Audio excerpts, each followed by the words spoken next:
Oakland અને ન્યૂઝીલેન્ડના બધા સંગીત પ્રેમીઓ માટે બહુ જ આનંદની આ વાત છે કે ઐશ્વર્યાજી અમારા સ્ટુડિયોમાં આવ્યા છે અને સ્ટુડિયોની શોભા તમે વધાવી છે, એટલે ખૂબ ખૂબ આભાર તમારો. તમારો પણ thank you, that's very kind. ગઈકાલે ઘણા લોકો સાથે વાતચીત તમારી સાંભળીને એવું લાગ્યું કે લાગ્યું નહીં પણ એક તમે દર્શાવ્યું કે તમે લોકો સાથે કેવી રીતના હળીમળી જાઓ છો, અને આઈ થિંક કે બેસ્ટ તમારી આ ખૂબી છે કે તમે બહુ ડાઉન ટુ અર્થ અને હમ્બલ છે. આવા જ રહેજો. That's so kind of you. Thank you. Thank you. અને ખૂબ ખૂબ આભાર અહીંના જે સ્પોન્સર્સ છે, નેશનલ પ્રમોટર જો ગુજરાતી ઇવેન્ટ્સ ઓફ ઓસ્ટ્રેલિયા, સાથેમાં local organisers Pranshi group, Vinay Mehta, Blackstone productions and big brother productions, અને બાકીના સ્પોન્સર્સને પણ આપણે એકનોલેજ કરીશું. પણ તમે ગઈકાલે આવ્યા, પહેલાં પણ આવ્યા છે, અને અત્યાર સુધી આજે પણ જો માહોલ જોયું, કેવું લાગે છે? ઓકલેન્ડ ન્યૂઝીલેન્ડ કેવું લાગે છે? પહેલાં પણ એટલું જ સુંદર લાગ્યું હતું, અત્યારે પણ એટલી જ મજા આવી રહી છે. આઈ થિંક આ વખતે થોડી વધારે મને મજા આવે છે because I am also actually એવું કહે છે કે દર 7 વર્ષે છે ને માણસ બદલાય છે, really, like scientifically it's proven. અને આ વખતે તો સાચે જ 7 જ વર્ષે હું આવી છું. So what a timing. અને વ્યક્તિ તરીકે તો હું બદલાઈ છું જ, પણ હું બહુ જ બધું શીખી છું કે સંગીતને પણ કઈ રીતે વધારે લોકભોગ્ય કરી શકાય, લોકોને મજા કેવી રીતે આવે, એના પર મારું ફોકસ થોડું બદલાઈ ગયું છે. So I am really excited to sing for people. અને it's going to be less of me trying to achieve something for myself and rather more about લોકોને મજા આવે. સો મારા માટે એ ફેર છે. But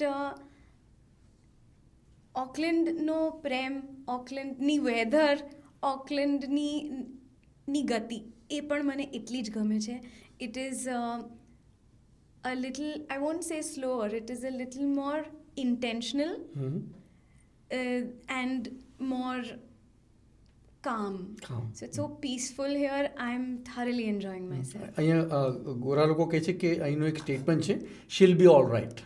Oh, I will be. I'll be all right. એટલે અહીંયા કંઈ પણ થાય, શીલ બી ઓલ રાઇટ. કે ઇન્સિડન્ટ થાય અહીંયા કે એવું તો થતું નથી, શીલ બી ઓલ રાઇટ. એટલે અહીંયા એ કેરેક્ટર છે. પણ એનીવેઝ, જે તમારા ઘણા નવા ગીતો છે, અને સી લાલો ફિલ્મ આટલી સરસ ચાલી, આટલી સરસની લોકપ્રિયતા વધી, અને તમારું ગીત સાથે સાથે, તો મતલબ કે આવા એક અવસર, અને સાથીમાં કીર્તિદાન ગઢવી સાથે ગાયું, તો મતલબ આવા અવસરો જે આપે છે, તો આઈ થિંક કુદરતી ગ્રેસ એને આપણે આશીર્વાદ જ સમજી શકીએ ને. 100%, ડેફિનેટલી. ઇનફેક્ટ હું તમારી આખી જર્નીને જ ધ ગ્રેસ ઓફ ગોડ સમજું છું. કોઈ વસ્તુ તમે આ જે થતું હોય છે ને, બધું તમે રિયલી પ્લાન ના કરી શકો. તમે તૈયારી કરી શકો કે કદાચ કોઈ ઓપોર્ચ્યુનિટી આવે અને તમે એને સરસ રીતે નિભાવી લો.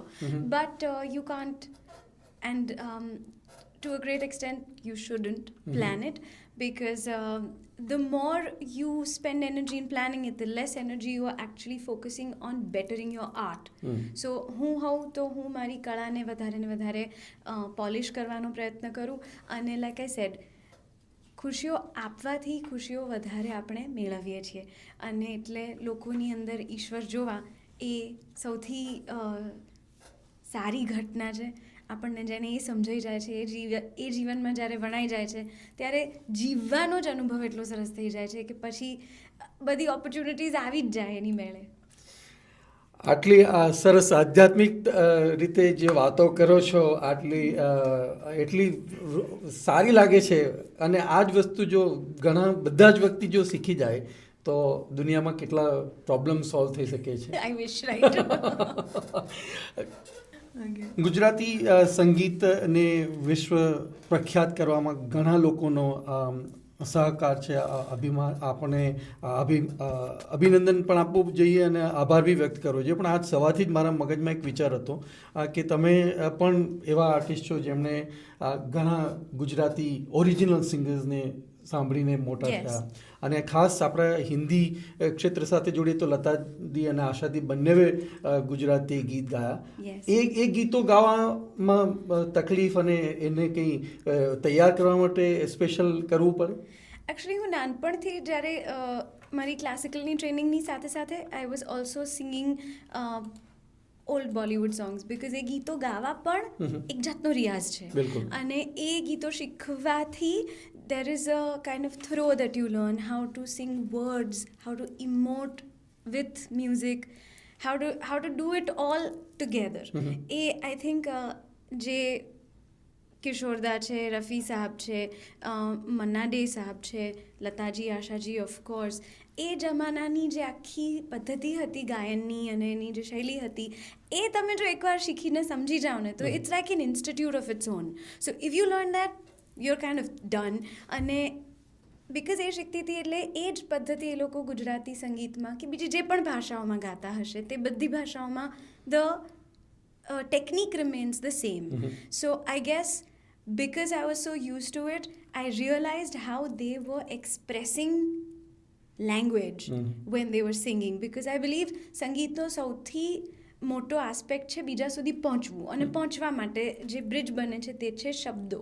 અને શબ્દોને જો તમે સાચી રીતે પ્રેઝન્ટ કરો, ઇમોશન કરેક્ટ આપો, then your job is half done.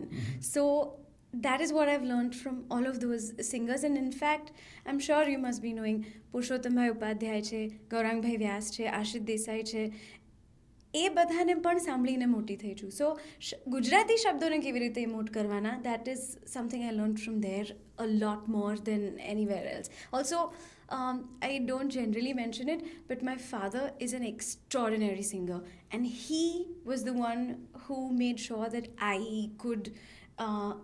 was emoting correctly, not just listening, but I was able to put it out there for the audience. તમારા દાદીએ વિશારદ કર્યું છે? દાદીએ પણ, મમ્મીએ પણ. તો ઘરમાં જ મોરના ઈંડાને ચિતરવા નહીં પડે આપણી કહેવત છે ને. ઓકલેન્ડર્સ જે કોન્સર્ટ છે રંગતાળી ઇવેન્ટ ફાઇન્ડર સ્ટેડિયમ આવતીકાલે શનિવારે 25 તારીખે 6:30 શરૂ થશે. ટિકિટ માટે eventfinder.co.nz વિઝિટ કરો અને ઐશ્વર્યા મજુમદારનો એમનો જે સોશિયલ મીડિયા હેન્ડલ છે એમને પણ ફોલો કરજો. સો દે યુ ગો. આટલા લોકોનો સહયોગ અને આટલા લોકોની મહેનત અને આ જે લોકોના માટે તમે આવ્યા છે, જ્યારે લોકો સાથે તમે આવા સ્ટેજ શોમાં, કાલે પણ મેં તમને વાત કરી કે પૂછ્યું હતું કે તમે ફોરેન કન્ટ્રીઝમાં લોકોને મળો છો, ઇન્ડિયા કરતાં એ અનુભવ કેવો છે અને લોકોનું રિએક્શન જોઈને ગીતો બદલાય છે કે એનો એક ઢાળ હોય છે કે એને તમારે ફોલો કરવો પડે છે? સો ગરબા છે ને એટલું કોઓર્ડિનેટેડ ફોર્મ ઓફ મ્યુઝિક છે કે જેમાં જો એક કન્સિસ્ટન્ટ લિસ્ટ ન બનાવ્યું હોય કે જેમાં બધી વ્યક્તિઓ કે જે સ્ટેજ ઉપર પરફોર્મ કરે છે એમને ખબર હોવી જોઈએ કે આપણે આગળ નેક્સ્ટ કયું પગલું ભરી રહ્યા છીએ, જેથી કરીને કોઈ પણ જાતનો બ્રેક ન આવે. એટલું કન્સિસ્ટન્ટ છે. એટલે માટે ધ્યાન ખાસ આપવું પડે કે you don't make any immediate decisions.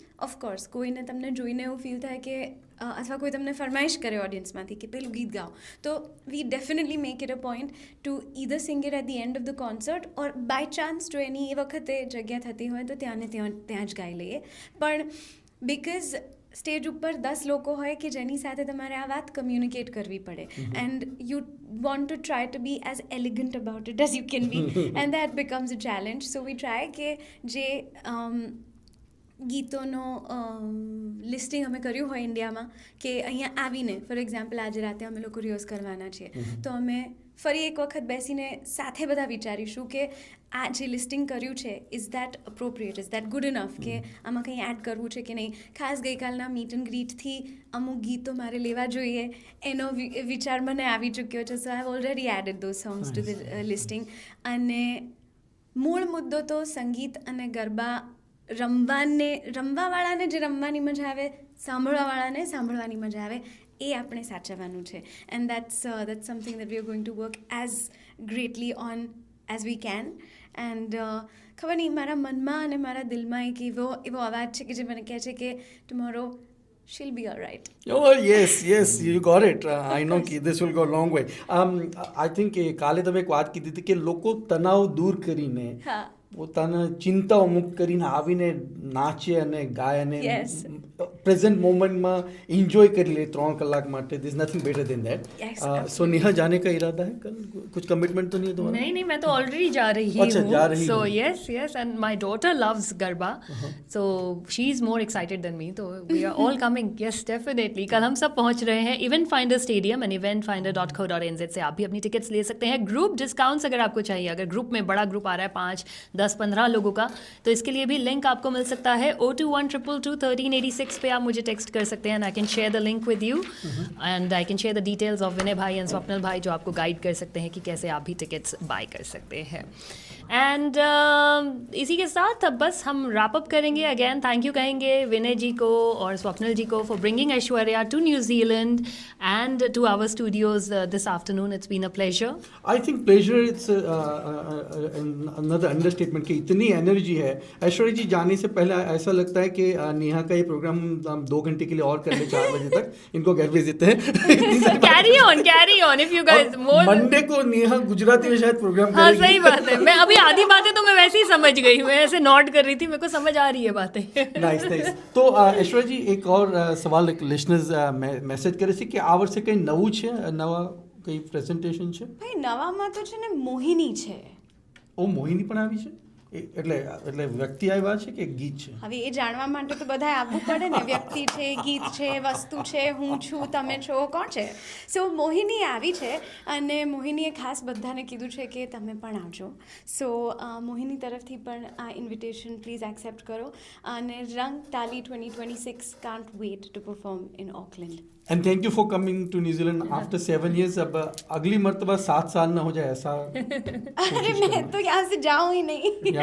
And आज की तारीख भी है 24/7, तो हम साथ साथ है. हम 24/7 साथ Oh साथ. wow, what a great 24/7. Nice observation, Hemant. Lovely. Thank you so much, Hemant. And thank you again, Aishwarya, हमारे studios आने के लिए. And My it's pleasure been entirely. so wonderful meeting you. Thank you for having me. Thank you.